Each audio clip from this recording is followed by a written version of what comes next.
जय श्री राम।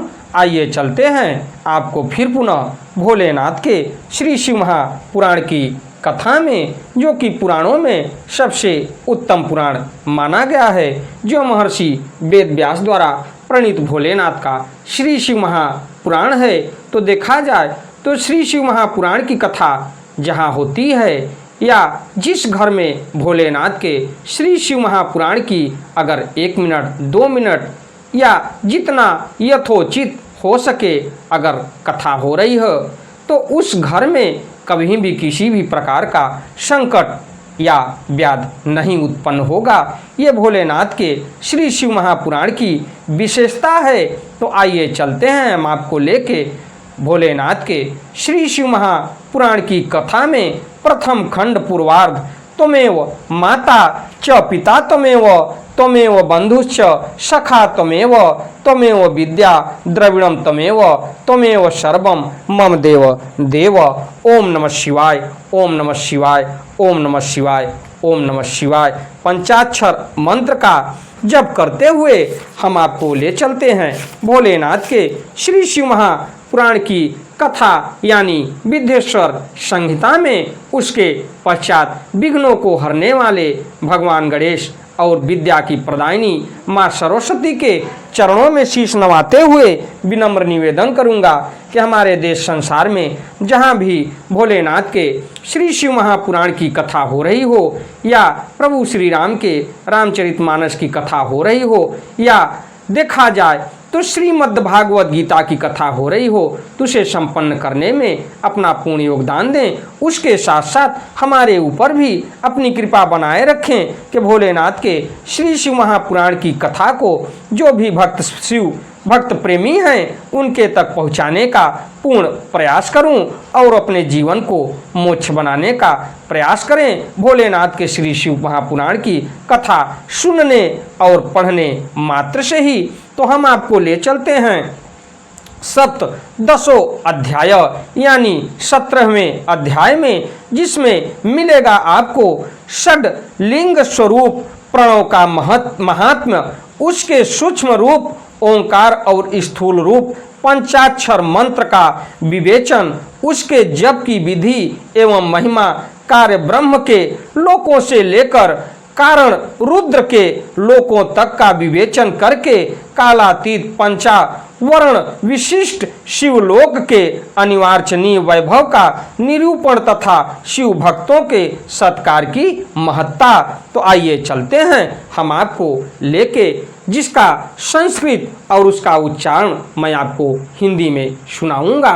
तो पुनः कल्पांतरे वृत्ते ब्रह्मपुत्र स जायते पुनश्च तपसा दीप्तः क्रमान्मुक्तो भविष्यत् पृथ्व्यादि कार्य भूतेभ्यो लोका वै निर्मिताः क्रमता पातालादि च सत्यांतं ब्रह्मलोकाश्च तु दर्श सत्या दूर्ध्व क्षमान्तं वै विष्णुलोकाश्च चतुर्दश क्षमा लोके कार्य विष्णु वैकुंठे वर पत्तने कार्य लक्ष्म्या महाभोगी रक्षां कृत्वा धि तिष्ठति तद्दुर्ध्वागाश्च शुच्यन्ता लोकाष्टा विसन्तितः स्थिता शुचौ लोके तु कैलासे रुद्रो वै भूत स्थितः शुडु राश्च पंचाश द हिंसांता स्व दुर्ध्वागा अहिंसा लोक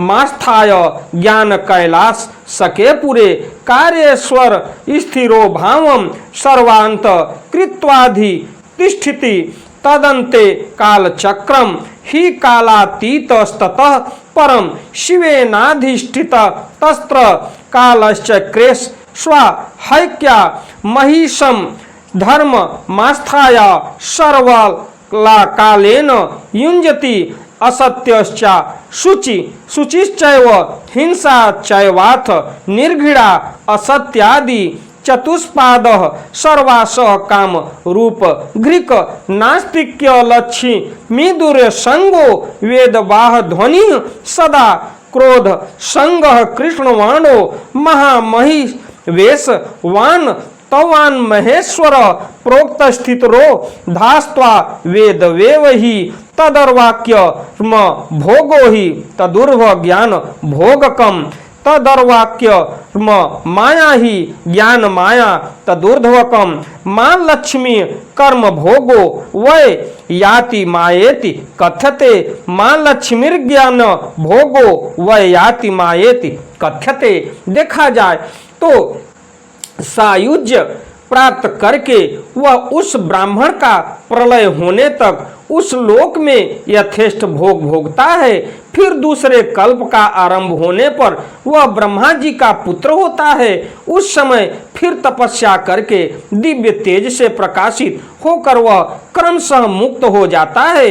पृथ्वी आदि कार्य स्वरूप भूतों द्वारा पाताल से लेकर सत्यलोक पर्यंत ब्रह्मा जी के 14 लोक क्रमशः निर्मित हुए हैं। सत्यलोक से ऊपर क्षमा लोक तक जो 14 भुवन हैं वे भगवान विष्णु के लोक हैं। उस क्षमा लोक वाले श्रेष्ठ वैकुंठ में महाभोगी कार्य विष्णु कार्य लक्ष्मी सहित सबकी रक्षा करते हुए विराजमान रहते हैं। क्षमा लोक से ऊपर सूची लोक पर्यंत 28 भुवन स्थित है। सूची लोक के अंतर्गत कैलाश में प्राणियों का संहार करने वाले रुद्रदेव विराजमान हैं। सूची लोक से ऊपर अहिंसा लोक पर्यंत 56 भुवनों की स्थिति है। अहिंसा लोक का आश्रय लेकर जो ज्ञान कैलाश नामक नगर शोभा पाता है उसमें कार्यभूत महेश्वर सबको अदृश्य करके रहते हैं। अहिंसा लोक के अंत में काल चक्र की स्थिति है। तदंतर कालातीत स्थित है जहाँ काल चक्रेश्वर नामक शिव महिष धर्म का आश्रय लेकर सबको काल से संयुक्त किए रहते हैं। असत्य असूचि हिंसा निर्दयता ये असत्य आदि 4 पाद काम रूप धारण करने वाले शिव के अंश हैं। नास्तिकता युक्त लक्ष्मी दुसंग वेद ब्रह्म शब्द क्रोध का संग कृष्ण वर्ण ये महिष के रूप वाले हैं। यहाँ तक महेश्वर के विराट स्वरूप का वर्णन किया गया है। वहीं तक लोकों का तिरोधान अथवा लय होता है। उससे नीचे कर्मों का भोग है और उससे ऊपर ज्ञान का भोग है। उसके नीचे कर्म माया है और उसके ऊपर ज्ञान माया है। ये भोलेनाथ के श्री शिव महापुराण के हिसाब से मिलता है कि जिसका जैसा कर्म होगा उसको वैसे फल की प्राप्ति मिलेगी। अब मैं कर्म माया और ज्ञान माया का तात्पर्य बता रहा हूँ कि आखिर कर्म माया क्या है और ज्ञान माया क्या है। माँ का अर्थ है लक्ष्मी, उसमें कर्म भोग याद प्राप्त होता है इसलिए वह माया अथवा कर्म माया कहलाती है। इसी तरह माँ अर्थात लक्ष्मी से ज्ञान भोग याद अर्थात प्राप्त होता है इसलिए उसे माया या ज्ञान माया कहा गया है। उसके पश्चात देखा जाए तदूर्ध्व नित्य भोगो ही तद वांग नस्वरम विदु तद वार्च्य तिरोधानम तदूर्ध्व न तिरोधनम तदर्वाक पाशबंधु ही तदूर्ध्व नहि बंधनम तदर्वाक परिवर्तन्ते काम्य कर्मानुसारिणा निष्काम कर्म भोगस्तु तदूर्ध्व परिकीर्तितः तद वार्क परिवर्तन्ते बिंदु पूजा परायणाः तदूर्ध्व ही व्रजन्तेव निष्कामा लिंग पूजकाः तदर्वाक परिवर्तन्ते शिवान्य सुर पूजकाः शिवकारी नरता ये चतुर्ध्व संप्रयान्ति ते तदर्वाग्जी व कोटि स्यात्य दुर्व पर कोटिकाः संसारी कास्त दर्वाक च मुक्ताः खलु तदूर्ध्वगाः तदर्वाक परिवर्तन्ते प्राकृत्य द्रव्य पूजकाः तदूर्ध्व हि व्रजन्ते ते पौरुष द्रव्य पूजकाः तदर्वाक्ष तिलिंगम तु शिवलिंगम तदूर्ध्वकम तदर्वार्ग गा वृतम लिंगम तदूर्ध्व ही निराकृति तदर्वाक्य लिंग पतम लिंगम तदूर्ध्व वैन कल्पितम तदर्वाज्ञा वह लिंगम स्यादंतरंगम तदूर्ध्व कम तदर्वाक्य तिलोक का ही शतम वै द्वादशाधिकम तदर्वागिंब बंधु रूपम ही नाद रूपम तदुत्तरम तदर्वाक्य कर्म लोकस्तु तदूर्ध्व ज्ञान लोक कह नमस्कारस्त दुर्व ही महाहंकार नाशन जन्म तस्मात् तिरोधानम प्रत्यायाति नाना यतः ज्ञान शब्दार्थ एवं ही तिरोधान निवारणात् तदर्वाक परिवर्तन्ते ह्याधि भौतिक पूजकाः आध्यात्मिक कार्च का एव तदूर्ध्व संप्रयांति वै। उसके पश्चात देखा जाए तो उसे माया या ज्ञान माया कहा जाता है, जो कि पहले हम आपको बताए थे।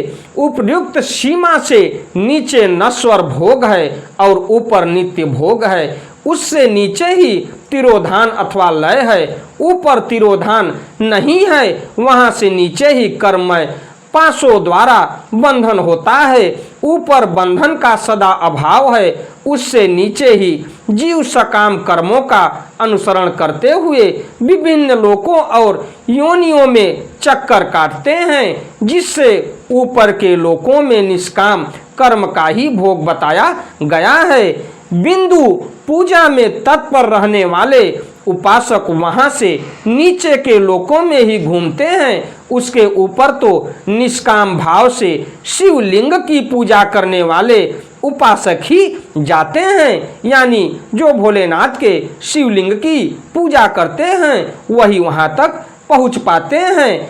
उसके नीचे शिव के अतिरिक्त अन्य देवताओं की पूजा करने वाले घूमते रहते हैं। जो एकमात्र शिव की ही उपासना में तत्पर है, वे उससे ऊपर के लोकों में जाते हैं। वहां से नीचे जीव कोटि है और ऊपर ईश्वर कोटि है। तो उसके पश्चात नीचे संसारी जीव रहते हैं और ऊपर मुक्त लोक प्राकृत द्रव्यों से पूजा करने वाले उसके नीचे रहते हैं और पौरुष द्रव्यों से पूजा करने वाले उससे ऊपर जाते हैं। उसके नीचे सगुण लिंग है और उसके ऊपर निर्गुण लिंग है।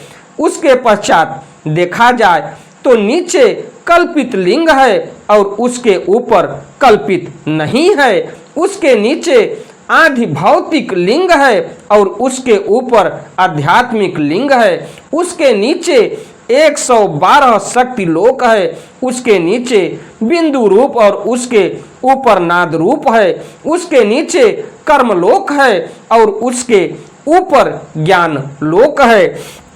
इसी प्रकार उसके ऊपर मद और अहंकार का नाश करने वाली नम्रता है। वहाँ जन्म जनित तिरोधान नहीं है। उसका निवारण किए बिना वहाँ किसी का प्रवेश संभव नहीं है। इस प्रकार तिरोधान का निवारण करने से वहाँ ज्ञान शब्द का अर्थ ही प्रकाशित होता है।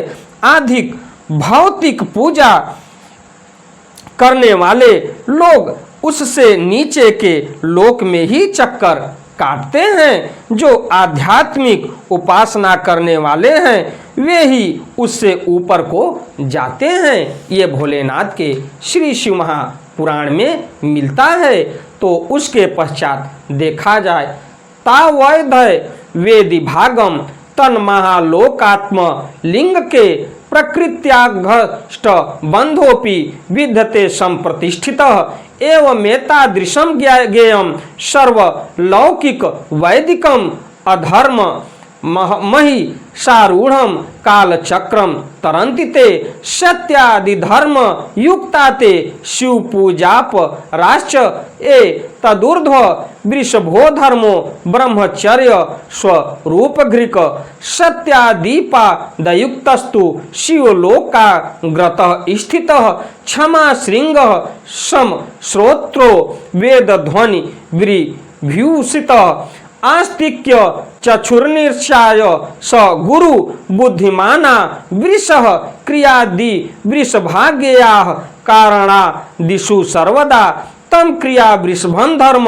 कालातीतो तिष्ठति ब्रह्म विष्णु महेशानां स्वायुर्दिन मुच्यते तदूर्ध्व न दिनं रात्रिर्न जन्म मरणादिकं पुनः कारण सत्यांताः कारण ब्रह्मण स्थता गंधादिभ्यस्तु भूतेभ्यस्तु दूर्ध्व निर्मिताः सदा सूक्ष्म गंध स्वरूपा ही स्थिता लोकाश्च चतुर्दश पुनः कारण विष्णोर स्थिता लोकाश्च तुर्दश पुनः कारण रुद्रस्य लोकाष्ट विंशका मताः पुनश्च कारणस्य षट् पंचाशत् दूर्ध्वगाः ततः परम ब्रह्मचर्य लोकाख्यम शिव सम्मतम तत्रैव ज्ञान कैलासे पंचावरण संयुक्ते पंचमंडल संयुक्तम पंच ब्रह्म कालान्वितम आदि शक्ति समायुक्ता मादि लिंगम तो तत्र वै शिव लाय मिदं प्रोक्तम शिवस्य परमात्मन पर शक्त्या समायुक्तस्त्र त्रैव परमेश्वर सृष्टि स्थित संहार स्थितो भावो प्यनुग्रह संपंच कृत्या प्रवीणोसौ सच्चिदानंदन विग्रह। उसके पश्चात देखा जाए तो इस प्रकार वहां तक महालोक रूपी आत्मलिंग में विभाग को जानना चाहिए और प्रकृत आदि प्रकृत महत अहंकार पंच तन्मात्राएं 8 बंधों को भी जाने। इस प्रकार सब लोकों लौकिक तथा वैदिक स्वरूपों को जानना चाहिए जो सत्य अहिंसा आदि धर्मों से युक्त होकर भगवान शिव के पूजन में तत्पर रहते हैं। वे अधर्म रूप भैंसे पर आरूढ़ काल चक्र को पार कर जाते हैं। काल चक्रेश्वर की सीमा तक जो विराट महेश्वर लोक बताया गया है उससे ऊपर वृषभ के आकार में धर्म की स्थित है। वह ब्रह्मचर्य का मूर्तिमान रूप है। उसके सत्य शौच अहिंसा और दया ये 4 पाद हैं और वह शिवलोक के आगे स्थित है। क्षमा उसके सींग हैं, सम कान हैं और वेद ध्वनि निरूपी शब्द से विभूषित है। आस्तिकता उसके दोनों नेत्र हैं। निःश्वास ही उसकी श्रेष्ठ बुद्धि एवं मन है। क्रिया आदि धर्म रूपी जो वृषभ है वे कारण आदि में सर्वदा स्थित है। ऐसा जानना चाहिए। उस क्रिया रूप वृषभाकार धर्म पर कालातीत शिव आरूढ़ होते हैं। ब्रह्मा विष्णु और महेश्वर की जो अपनी अपनी आयु है उसको दिन कहते हैं। जहाँ धर्म रूपी वृषभ की स्थित है उससे ऊपर न दिन है और न ही रात्रि है और वहाँ जन्म मरण आदि भी नहीं है। न कोई वहाँ पर जन्म लेता है न वहाँ पर कोई मरता है। फिर कारण स्वरूप ब्रह्मा के भी कारण सत्यलोक पर्यंत 14 लोक स्थित हैं जो 5 भौतिक गंध आदि से परे हैं। उनकी सनातन स्थित है। सूक्ष्म गंध ही उनका स्वरूप है। इसके ऊपर कारण रूप विष्णु के 14 लोक स्थित हैं। उनसे भी ऊपर फिर कारण रूपी रुद्र के 28 लोकों की स्थित मानी गई है। फिर उससे भी ऊपर कारेश शिव के 56 लोक विद्यमान हैं। तदंतर शिव सम्मत ब्रह्मचर्य लोक है और वहीं 5 आवरणों से युक्त ज्ञानमय कैलाश है। वहां पर 5 मंडलों 5 ब्रह्म कलाओं और आदि शक्ति से संयुक्त आदि लिंग प्रतिष्ठित है। उसे परमात्मा शिव का शिवालय कहा गया है। वही पराशक्ति से युक्त परमेश्वर शिव निवास करते हैं।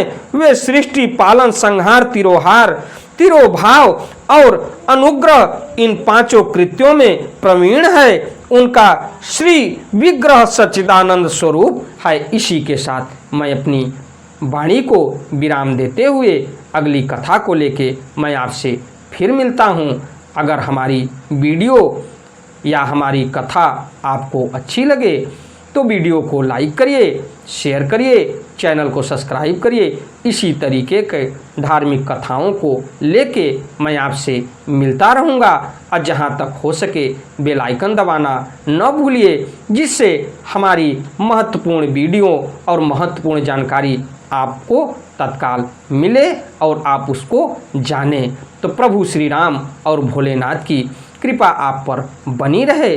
आपका दिन मंगलमय हो। जाने अनजाने में हमसे कोई भूल हुई हो तो भोलेनाथ के श्री चरणों में शीश नवाते हुए विनम्र निवेदन करूँगा कि अगर कोई गलती हुई हो जाने अनजाने में तो उसको क्षमा करते हुए अपने इस श्री शिव महापुराण की कथा को जो भी शिव भक्त सुनने वाले हैं उनके तक पहुँचाने का पूर्ण प्रयास करें और हमारे ऊपर अपना आशीर्वाद बनाए रखें। तो जो भी भोलेनाथ के श्री शिव महापुराण की कथा को सुन रहा है, भोलेनाथ उनके ऊपर अपनी कृपा बनाए रखें। अगली कथा को लेके मैं आपसे फिर मिलता हूँ। धन्यवाद।